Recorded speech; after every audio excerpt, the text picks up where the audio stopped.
du gouvernement devrait être connu avant la fin de la semaine.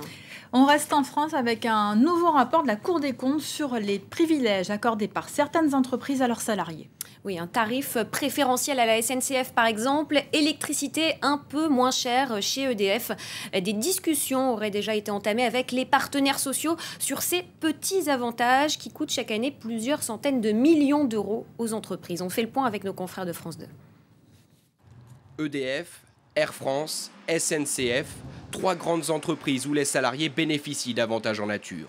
85 à 90% de remise sur la facture électrique, moins 80% sur certains vols, ou 8 billets de train gratuits par an, des cadeaux excessifs selon la Cour des comptes, qui pointent des dépenses superflues pour les entreprises.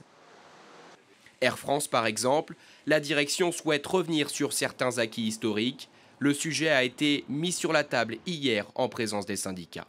Cet été, la SNCF, elle aussi, a ouvert le débat. Et en mars dernier, EDF a été critiqué pour ses largesses par la Cour des comptes. Les syndicats s'indignent. Pour eux, pas question de parler de privilèges, mais bien d'acquis sociaux, une contrepartie pour des salaires faibles ou des conditions de travail difficiles.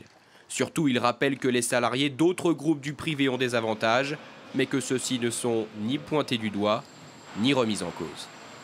Et on regarde maintenant la tendance sur les marchés asiatiques. Bien, la bourse de Tokyo est en baisse actuellement de moins 0,68%. Les investisseurs s'inquiètent d'une possible intervention américaine en Syrie. John Kerry a fait monter hier soir d'un cran la pression en faisant clairement part de son indignation concernant l'utilisation d'armes chimiques. Les autres bourses asiatiques, vous le voyez, sont aussi dans le rouge, sauf Shanghai. Et à cause de la situation en Syrie, justement, et de l'instabilité également en Égypte, les cours du Brent restent particulièrement hauts. Vous le voyez, ils sont en hausse et dépassent les 111 $ le baril. On regarde maintenant le reste de l'actualité économique en bref et en images. Tout d'abord, le plafond légal de la dette des États-Unis sera atteint mi-octobre et doit être relevé par le Congrès avant cette date pour éviter un défaut de paiement du pays. C'est ce qu'a indiqué hier soir au moment de la clôture de Wall Street le secrétaire du Trésor américain Jack Lew, une annonce qui a immédiatement inquiété les investisseurs. La capitalisation boursière du réseau social Facebook a dépassé hier les 100 milliards de dollars. Les investisseurs ont bon espoir que le chiffre d'affaires du réseau social connaisse une forte hausse grâce à la publicité sur les plateformes mobiles. L'action a atteint près de 42 $ hier à New York, son niveau le plus haut depuis l'introduction en bourse de Facebook le 18 mai 2012. Une nouvelle révolution surprise à la tête d'Accor. Le conseil d'administration du groupe hôtelier se réunit ce matin afin de nommer Sébastien Bazin au poste de PDG. Il remplacerait ainsi un Denis Hennequin. Sébastien Bazin est actuellement directeur général du fonds Colony Capital Europe.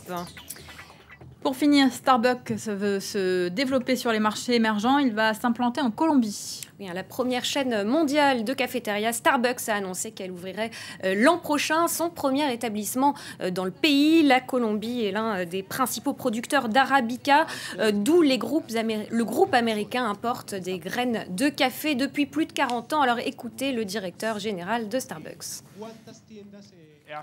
Je serais déçu si après 5 ans, nous n'avions pas plus de 50 magasins. Généralement, l'investissement moyen pour un magasin Starbucks est entre 400 et 500 000 $. Et nous employons entre 10 et 20 personnes dans chaque boutique. Voilà pour l'actualité économique. Merci beaucoup Claire. Et tout de suite, c'est le Focus.